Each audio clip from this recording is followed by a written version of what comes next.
होणाऱ्या सिंहस्थ कुंभमेळ्याच्या पार्श्वभूमीवर श्री क्षेत्र भीमाशंकर मंदिर परिसरात तब्बल 288 कोटी रुपयांच्या विकास आराखड्याअंतर्गत विविध विकासकामे युद्धपातळीवर सुरू आहेत.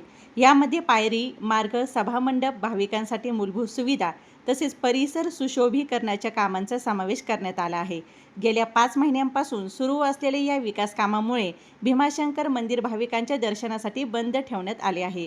सध्या अनेक कामे अंतिम टप्प्यात पोहोचल्याचे चित्र दिसत असून मंदिर परिसरात विकास कामांची गती वाढविण्यात आली आहे. दरम्यान महाराष्ट्र राज्याचे माजी सहकार मंत्री दिलीप वळसे पाटील यांनी नुकतीच भीमाशंकर मंदिर परिसरात प्रत्यक्ष फिरून सुरू असलेल्या विकास कामांचा आढावा घेतला.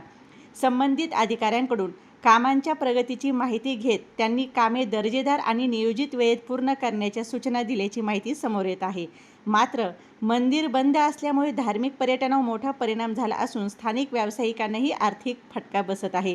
हॉटेल व्यवसाय, पूजा साहित्य विक्रेते, स्थानिक दुकानदार आणि वाहनधारक यांच्या उत्पन्नावर परिणाम झाल्याची भावना स्थानिकांकडून व्यक्त केली जात आहे. आता प्रशासन विकासन कामे वेळेत पूर्ण करून मंदिर भाविकांसाठी खुले करणार की पुन्हा मुदतवाढ जाहीर होणार याकडे भाविक आणि स्थानिक नागरिकांचे लक्ष लागले आहेत.